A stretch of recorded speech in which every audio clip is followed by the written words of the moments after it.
आता शिंदेच्या नेत्यांकडून उद्धवजींना सल्ले वगैरे दिले जातात की एक फोन करा, तुमचं काम होईल, विधान परिषदेवर निवडून येता येईल. तर हे सगळे त्या रात्या पोरांचे चाळे आहेत झुरळाला डिवसण्याचे. उद्धव ठाकरे हे विधान परिषदेवर निवडून जाणार यात काहीच वाद नाही, कारण ते कुणाला तरी सभागृहात हवेत. समजने वाले को इशारा काफी है.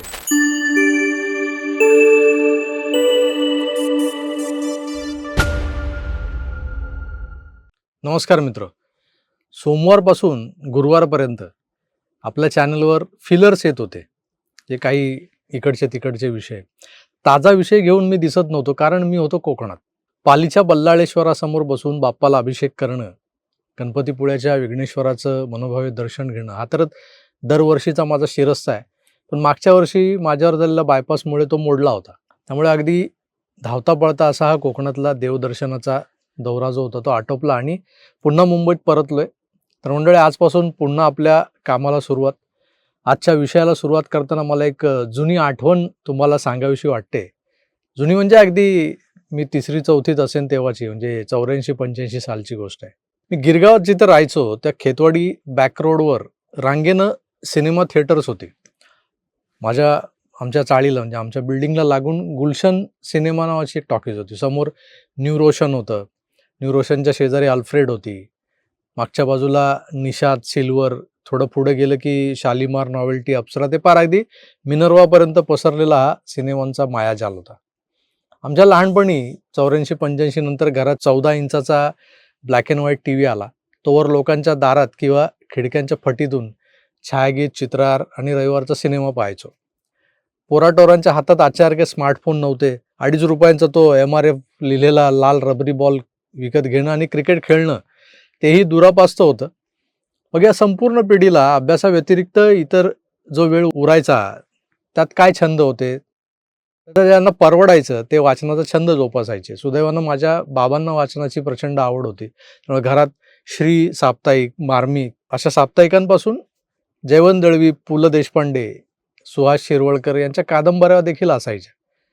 तरी बऱ्याचदा फावला वेळ मिळाला किंवा घरून आईनं काही वाण सामान आणायला बाहेर पाठवलं की दुकानापर्यंत जाणं आणि येणं हे काय सरळ मार्गी येण्याचा विषय नव्हता.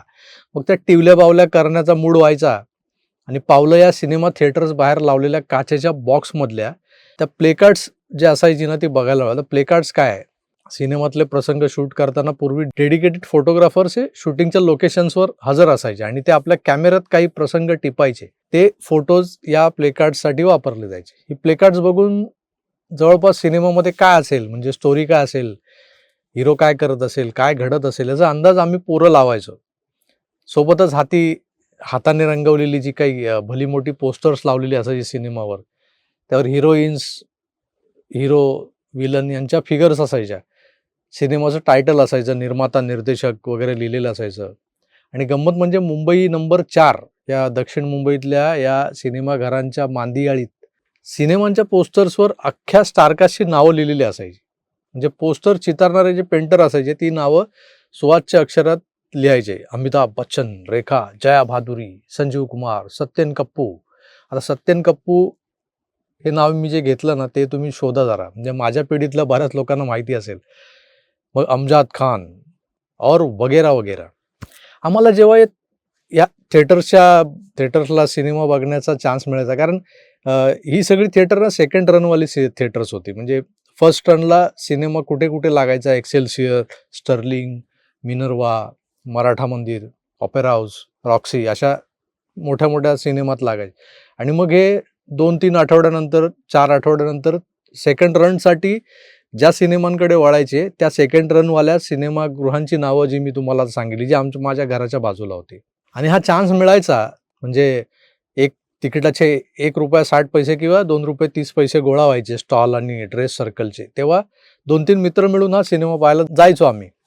तेव्हा आत गेलो की सगळ्या हिरो हिरोईनची नावं आत टॅली करायचो. हा अमिताभ, हा धर्मेंद्र, ही रेखा, हा कादर खान, हा अमका, हा ढमका. पण पोस्टरवर जो वगैरा वगैरा नावाचा नट असायचा ना, तो मात्र नेमका कोण हे त्यावेळेच्या बालबोध बुद्धीला काही समजत नव्हतं. टोटल लागायचीच नाही. वगैरा वगैरा कोणीतरी मोठा लोकप्रिय नट असावा, कारण बहुतेक सगळ्या सिनेमांमध्ये असतो तो. पोस्टरवर बघितलं तर शेवटी लिहिलेलं असतं और वगैरा वगैरा. पण साला त्याला ओळखता मात्र येत नसायचं.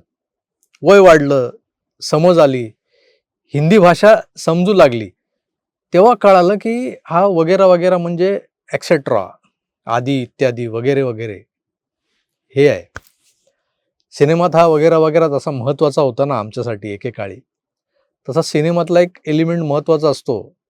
मग तो विलन असेल किंवा कॉमेडियन. अमजद खानचा गब्बर नसता तर ठाकूरने जय वीरूला सुपारी दिली नसती याला मारायला आणि मग शोले घडलाच नसता. तसाच शोलेतला अंग्रेजो के जमाने का जेलर असरानी आधे इधर आधे उधर जावाला, आणि तो जर नसता तर जय वीरूच्या व्यक्तिरेखा या एस्टॅब्लिशच झाल्या नसत्या. या दोघांना जमा करणारा म्हणजे जेलमध्ये गोळ पाठवणारा जगदीपचा सुरमा भोपाली ए वही नसता तर हे दोघे जेलमध्ये गेलेच नसते. म्हणजे सिनेमाचा हिरो हा विलन किंवा कॉमेडियन शिवाय अधुराच असतो. कहाणी पुढे सरकतच नाही ना. आमटीला लसणाची फोडणी वगैरे जे म्हणतो आपण ना, तसं हे वगैरा वगैरा कॅटेगरीतले कलाकार असतात. पण आज हे सगळं आठवतोय आणि हे सगळं तुम्हाला मी सांगतोय त्यामागचं कारण काय, तर राजकारणातही, कारण आपण राजकारणावरच बोलत असतो ना रोज. या राजकारणातही विरोधाला विरोध करणारा कोणीतरी विरोधक हवाच असतो, जो किमान दखलपात्र असावा लागतो. आणि म्हणूनच शरद पवारांना त्यांच्या आयुष्यातला पहिला पराभव दाखवण्याची संधी असताना देखील त्यांना राज्यसभेवर बिनविरोध पाठवलं गेलंय. कारण पवारांसारखा विरोधक हा फडणवीसांनाच काय तर मोदी शहांना देखील हवाय. पवार नसतील तर त्या विदूषकी चाळे करणाऱ्या पप्पूलाच सहन करत बसावं लागलं असतं दिल्लीत. पवारांच्या पुन्हा एकदा खासदार होण्यानं किमान नावाला तरी महाराष्ट्रात राष्ट्रवादी हा महायुतीचा विरोधक आपलं अस्तित्व राखून ठेवेल. आता शरद पवारांच्या निवडीआधी किती चर्वित चर्वण झाली. पवार हतबल झाले, दारोदार हिंडतायत, काय त्यांची अवस्था झाली आहे. कोणी खासदारकी देतं का खासदारकी असं म्हणत ते इकडं तिकडं दारोदार हिंडतायत वगैरे असं बोललं जात होतं. असं काही होतं का हो? काय वाटेल ते लोक बोलत होते. परिस्थिती अशी होती की महायुतीलाच पवार राज्यसभेत हवे होते. देवेंद्रजींनी तशी अटच टाकली होती. आणि आता उद्धवजींच्या आमदारकीची चर्चा सुरू झाली आहे. विधान परिषदेची त्यांची मुदत संपत आली. तुम्हाला काय वाटतं, ठाकरेंना पराभूत करण्यासाठी व्यूहरचना वगैरे केली जाईल यावेळेला? त्यांना निवडणुकीला उभं देखील राहता येणार नाही अशी परिस्थिती निर्माण केली जाईल असं वाटतंय का? तर त्याचं उत्तर हे नाही असंच असणार आहे. विधान परिषदेत उद्धवजी असणं ही सत्ताधाऱ्यांमधल्या काही मंडळींची आत्यंतिक गरज आहे. शिवसेना विरुद्ध शिवसेना हा सामना सतत होत राहिला तरच महाराष्ट्राच्या राजकारणाला रंगत आहे. उद्धव ठाकरेंचं अस्तित्व हे शिंदेंवर एक प्रकारचं दडपण निर्माण करण्याचं टूलकिट आहे. गणित सोडवताना आपण बऱ्याचदा हातचा घ्यायचो, आठवत असेल तुम्हाला, आणि मग त्यानंतरच गणित सुटायचं.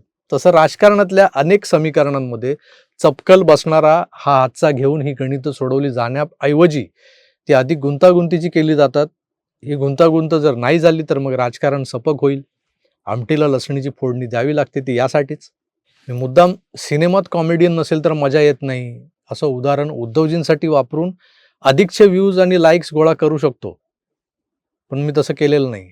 कारण काय आहे की राजकारण हा काही सिनेमा नाही. पण या दोन्ही गोष्टी तशा सामान्यांच्या आयुष्यात समांतर चालणाऱ्या आहेत. राजकारणातही तेवढीच रुची असते सामान्य माणसाला, आणि सिनेमा तर जीव की प्राण आहे. सिनेमावरच कित्येक पिढ्या अशा उभ्या राहिल्यात. सिनेमातला विलन तगडा तर हिरोचं हिरो पण अधिक गडद होतं. थोर विचारवंत डॉक्टर जितेंद्र सतीश आव्हाड बोलून गेलेत, सांगून गेलेत. औरंगजेब होता म्हणून शिवाजी ग्रेट होता. आव्हाडांच्या बातांवर जाऊ नका, पण भाजीत मीठ नसेल तर खायला मजा येत नाही ना. आमटीला लसणीची फोडणी नसेल तर त्याशिवाय मजा नाही. तसंच महाराष्ट्राच्या राजकारणात एका मोठ्या पक्षाला आपले संपत चाललेले विरोधक हे सतत आपल्यासमोर रांगत क्राउलिंग करत असे समोर दिसायला हवे असतात. काही नाठाळ वात्रट व्रात्य पोरं असतात बघा, जे एखाद्या झुरळाला पकडून अगदी मरणासन्न करून सोडतात. म्हणजे आधी एक पाय तोडतात, दुसरा तोडतात, पण त्याला मारून टाकत नाहीत. तर काय करतात, एखाद्या सराट्याच्या झाडूच्या छोट्याशा काडीनं त्याला डिवचून डिवचून हैराण करत असतात, मजा घेतात. कधी कधी महाराष्ट्राच्या राजकारणातही असंच काहीसं चाललंय की काय असा भास होतो मला. तर कधी ती आमटी आठवते जिला फोडणीशिवाय मजा नसते, लसणीच्या फोडणीशिवाय.